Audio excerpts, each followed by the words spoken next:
Just last week, a 72-year-old gentleman looked at me and said, "Doc, I don't drink. I quit smoking years ago. So why am I in the bathroom all night and worrying about my prostate every day?" When we walked through his routine, it wasn't one big mistake. It was a handful of tiny daily habits, from the moment he woke up to the moment he went to bed, quietly forcing his prostate to work harder hour after hour. I'm Dr. Ashley Coleman, Senior Kidney and Prostate Specialist here on Senior Health Protect. And I'm Dr. James Miller, also a Senior Kidney and Prostate Specialist on Senior Health Protect. If you're a man over 60 and you're tired of weak flow, that stop-start stream, night bathroom trips, or worrying about your PSA, stay with us.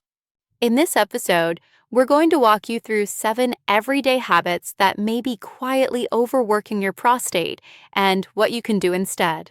The final habit in this list is the one that worries us the most because it's the one we see almost every day in the clinic. Before we dive in, we'd love to hear from you.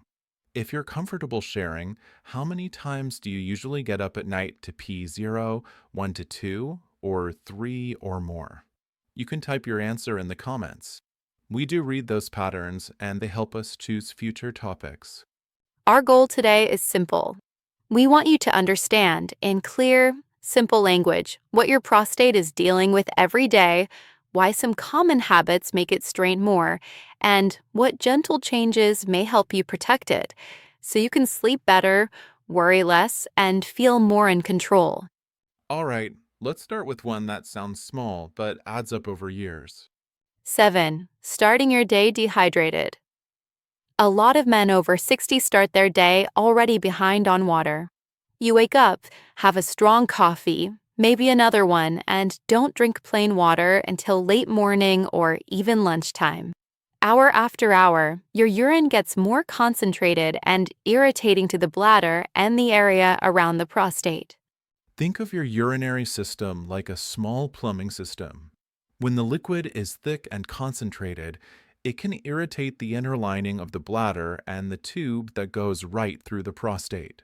That irritation may make you feel like you need to go more often, and the prostate and bladder have to work more to handle it.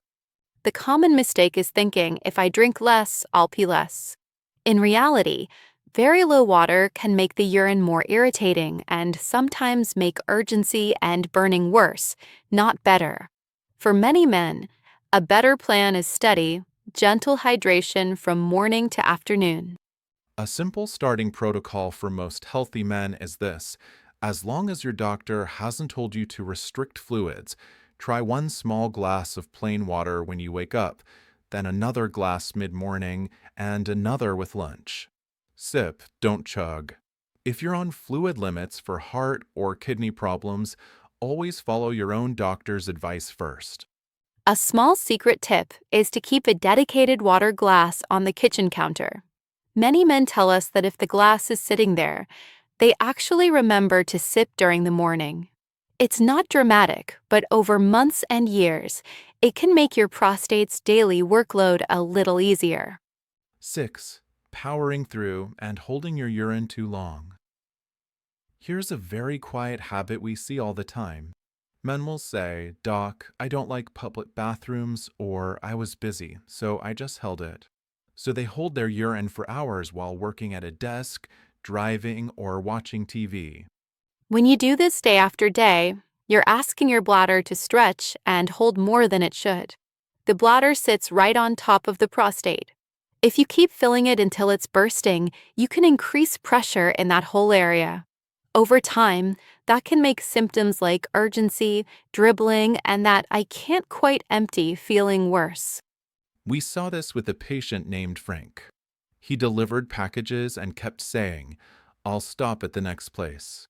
By the time he actually went, he was rushing and straining. When he trained himself to go every 3 to 4 hours instead of waiting until he was desperate, his discomfort dropped a lot in just a few weeks. So, what can you do at home? Try to use the bathroom before you leave the house, then again roughly every 3 to 4 hours, even if you don't feel absolutely desperate. On long drives, plan a stop.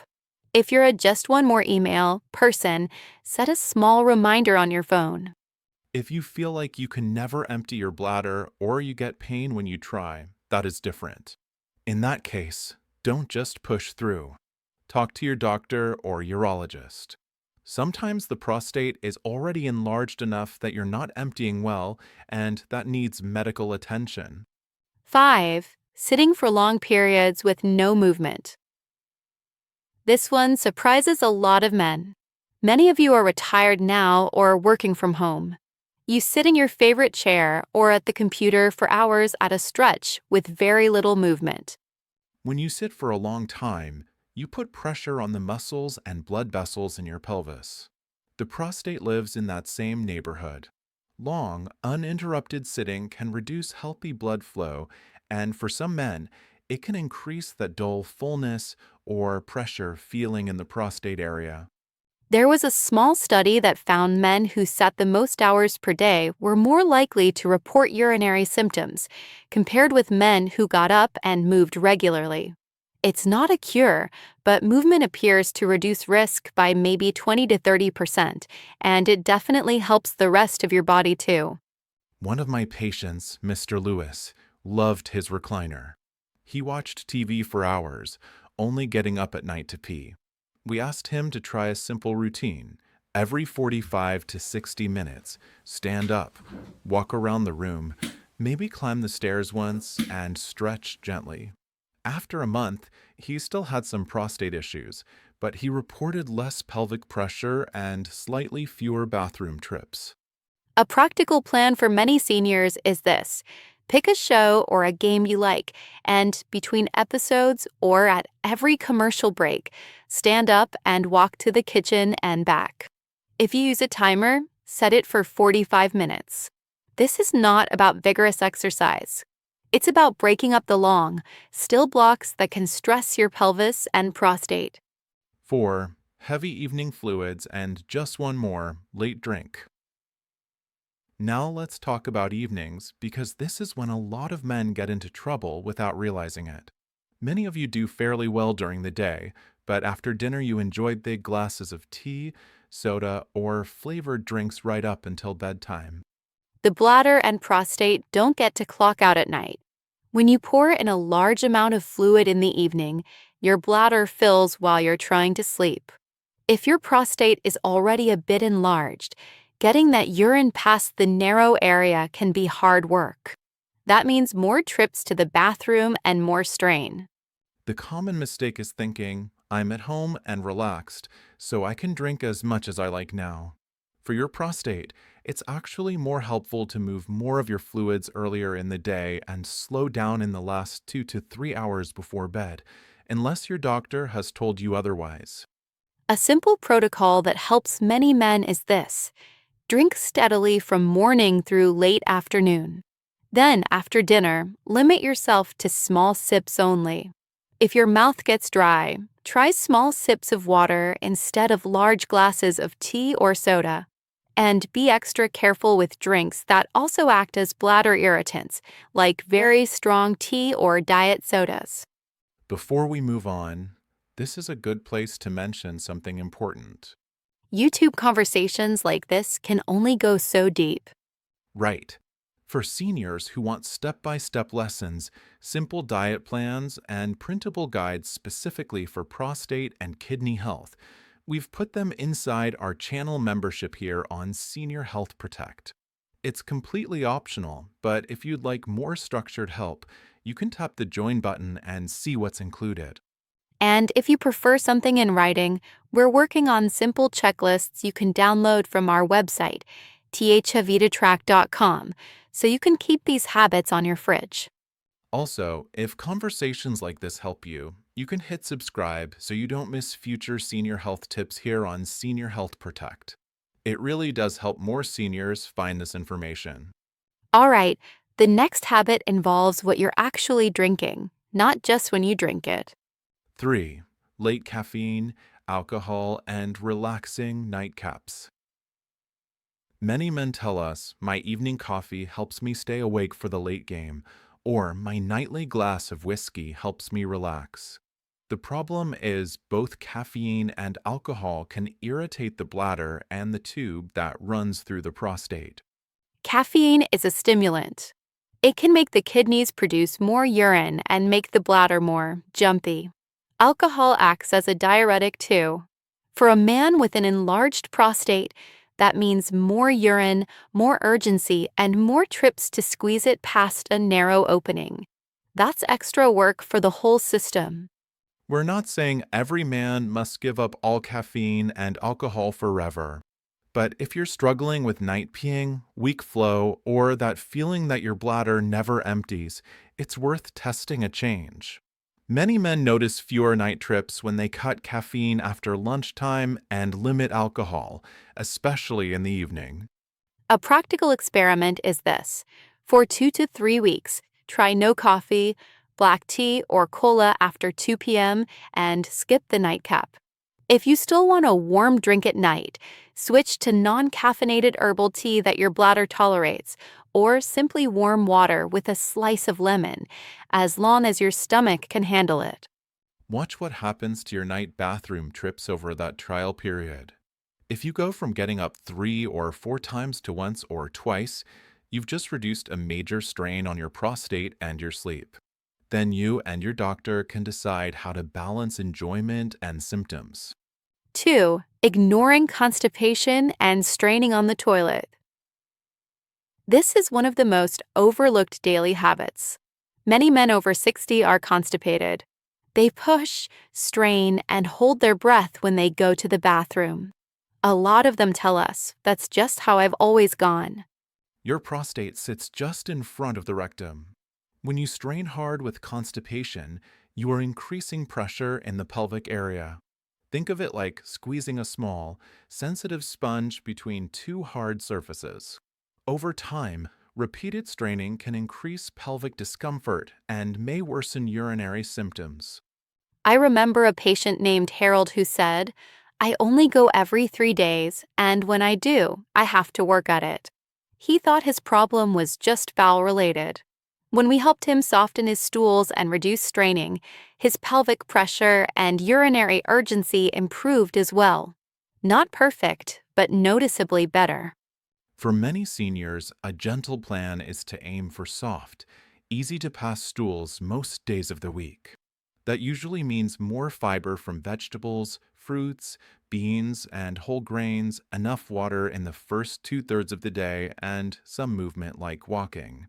Some men need fiber supplements or stool softeners, but those should always be discussed with your own doctor. On the toilet, avoid long phone sessions. Sit, lean slightly forward with your feet flat, breathe steadily, and give your body a few minutes. If nothing happens, don't push for 20 minutes. Get up and try again later. The goal is to reduce hard straining that puts extra pressure right where your prostate lives. And if you notice blood in the stool, severe pain, or sudden changes in bowel habits, do not ignore those. Those are warning signs that need medical attention, not just more fiber. 1. Ignoring symptoms and skipping prostate checkups. This is the habit that worries us most, and we see it every week. Men notice changes, weaker stream, getting up several times at night, a feeling that the bladder isn't empty, or needing to rush to the bathroom, and they do nothing. They just live with it. Sometimes they're embarrassed. Sometimes they're afraid of what we might find. Sometimes a friend told them that's normal for your age. So they keep their same routines, their same irritating drinks and straining, and the prostate keeps working harder year after year. We had a patient, Mr. Daniels, who had been getting up 5 or 6 times a night for years. He kept telling himself, "I'm just getting old." When he finally came in, his prostate was very enlarged and he was not emptying his bladder properly.